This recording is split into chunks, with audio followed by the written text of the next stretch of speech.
can we help children and families that need support? That's the topic that we're going to be addressing today on Flourish-Meant. I'm your host, Tina Yeager. This episode of Flourish-Meant was recorded at the very busy National Religious Broadcasters Convention in Nashville, so you will hear some background noise, but it was a pleasure and an honor to interview the award-winning filmmaker Josh Weigel, who is the writer, director, and producer of the upcoming film Sound of Hope, the Story of Possum Trot. Last year, on July 4th, Angel Studios presented you with The Sound of Freedom to help raise awareness about endangered kids. But this year, on July 4th, we will see Sound of Hope present the solution. I can't wait to share this interview with you, whether or not you are thinking of adopting or fostering kids. This interview will provide you with the tips on how you can become part of that solution.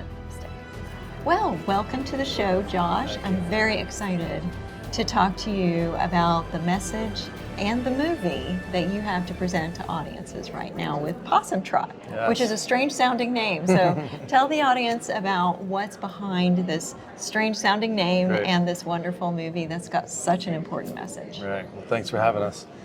So Possum Trot, yeah, it's an actual name for a region in East Texas. So it's not a town, but it's a place in East Texas near the Louisiana border where a small, predominantly black church has been there for over 100 years. So this community felt compelled to start adopting kids. The pastor and his wife of this church kind of led the charge to start adopting kids, and 22 families in this church kind of followed their lead, and they ended up adopting 77 kids out of the foster system. And they asked for the kids that nobody wanted, so they were really specific about how they wanted to help. And so the story is kind of one that, if you're in the foster and adopt space, you've kind of heard rumors about it. So my wife and I, she's worked in that space for a while. We've adopted a couple of our kids, and it's just been a really important thing to us. So we knew about this community in some way. And eventually my wife ran into the bishop and his wife at a conference.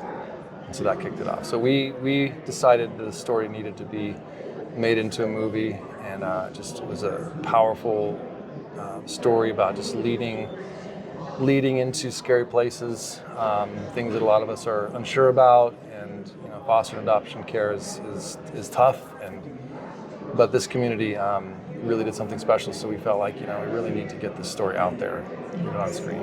It is a true story, and it's something that had a big impact in the foster and adopt space, and is something that a lot of churches heard about, and it kind of created this movement in that space to care for kids in a more intentional way.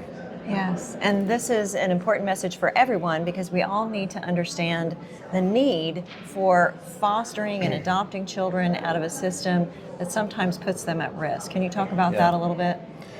Yeah, it's traumatic from the breakdown of the family on, and even going back further, a big part of this is making a great movie. We want people to really enjoy it. The characters, the truthfulness of it all, the authenticity of it all, it's all a big part of what we did it for. And then the other side of this is there's such a need right now, and I don't think most people understand that in America there's 400,000 kids that are in the foster system. There's over 100,000 that need to be adopted right now.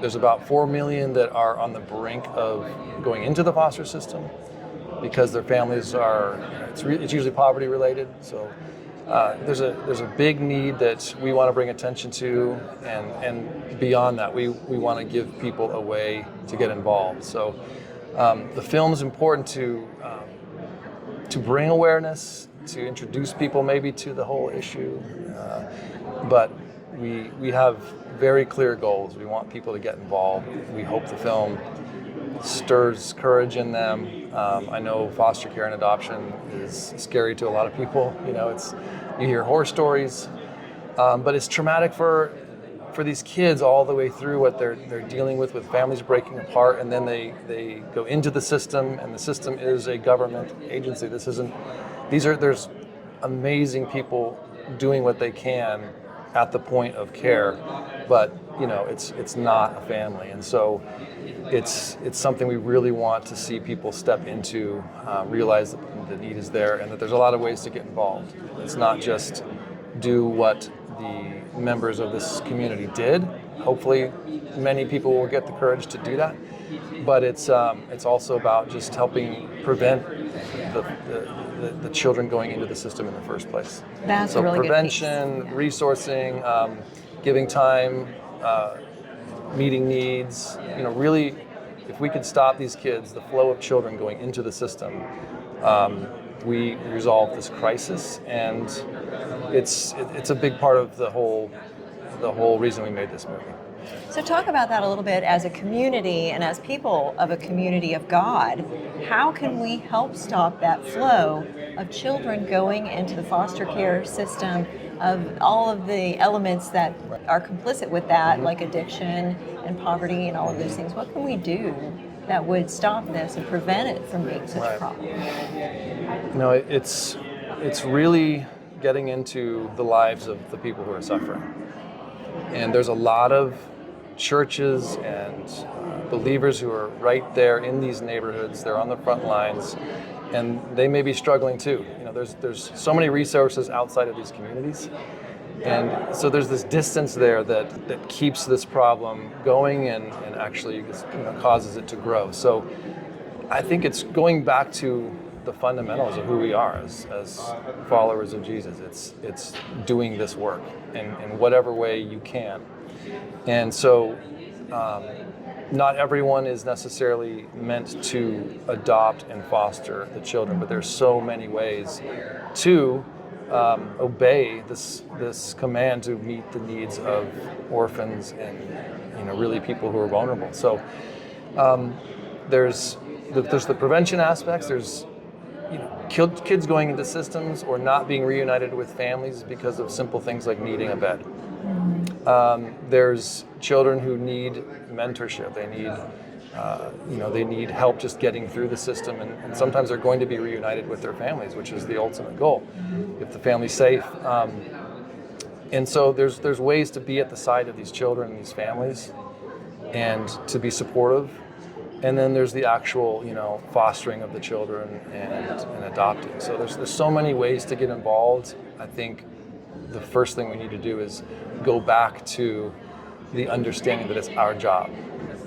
The church has the responsibility to meet these needs, not the government. Thank God for government. There's so much good that comes of that, but really it's something that was abdicated. We gave that responsibility over, and we need to bring that back into our lives and understand that all of these problems in the world that we see, especially these scary ones, there's no way to resolve them without getting into the mess, without taking risk, without taking on discomfort. And I think that's really at the core of our calling as believers on earth, is to get into the mess, to be willing to take on the suffering. It's part of that whole sufferings of Christ mandate and reality. That's really good. And you talked about some of the things that people might be surprised to hear.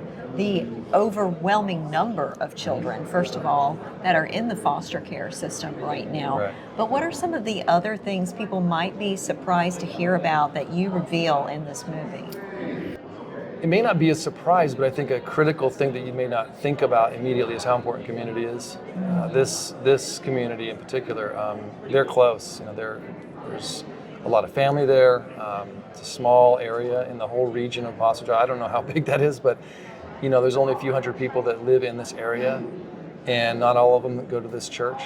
So they understood the need to be together and to be supportive of each other, and it's a beautiful thing that I think was essential to succeeding in what they did. So they took on a huge task, and it was the sense of community and the devotion to each other that made it work for them. And I think that's that's critical in addressing this crisis across the nation. Is understanding this isn't something that we're necessarily saying an individual should just go and do on their own. Great if they do, but really it's together.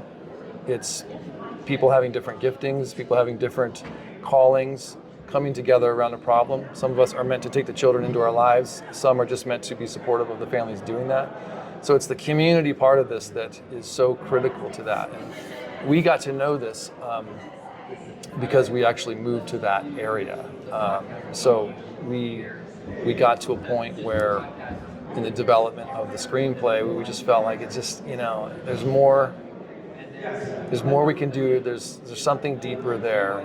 COVID was happening, and it was just kind of a time where we thought, let's just move the family there and get serious. And I'd been out a number of times. We'd interviewed lots of people, but it was just kind of missing something. So we ended up moving our family there.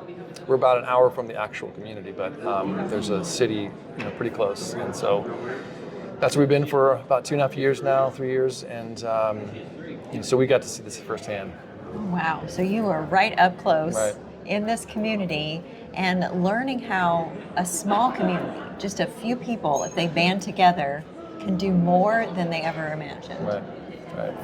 Yeah, because it's when you're in the middle of dealing with some of the world's toughest problems, and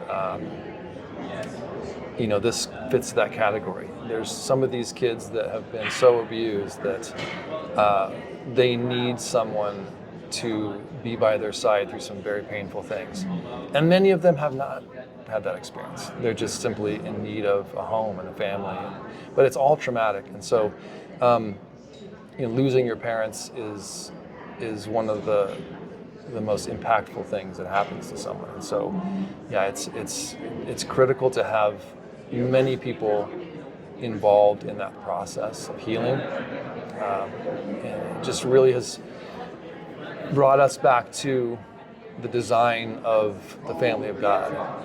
There's kind of this pressure that if you're going to approach foster care and adoption, that you have to go do that thing. But there's this beauty in the design of the family and how we complement each other. And I do believe people should consider taking on that responsibility and that privilege. There's a lot that happens to you as an individual when you take on that direct care for a child, but there's a lot to others' service that makes what you do possible. And it can be as simple as like, I gotta go away for a weekend, or whatever it might be, and or someone bringing meals, praying. There's just so many things, and so it's easy to excuse away the hard part. And I don't mean to be taken that way. I think that there's challenge to all of it. So my encouragement is to really take it seriously, take it on, and really prayerfully consider, do I do the hardest of the hard, and then trust that that the Lord will put you where you need to be in that. So where can people learn more about the movie, where it might be releasing, and how they can support the project? Yeah, so we're at a point where the film is going to be released in July 4th. We are creating a website that will become a resource for people who really want to get involved in solving this crisis. And so possumtrotfilm.com is what we have right now, and it may change, but that's the website that we're leading people to right now. Angel Studios is the company that's distributing it, so there's information on the Angel Studios website for the film itself. And then I'd say just,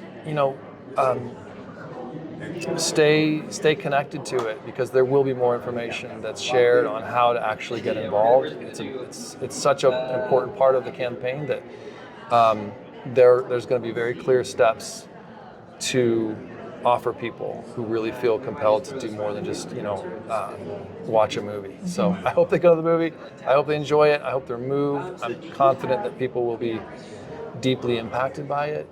Thank you so much, Josh, for doing the next right, very difficult thing and making this really amazing and important movie.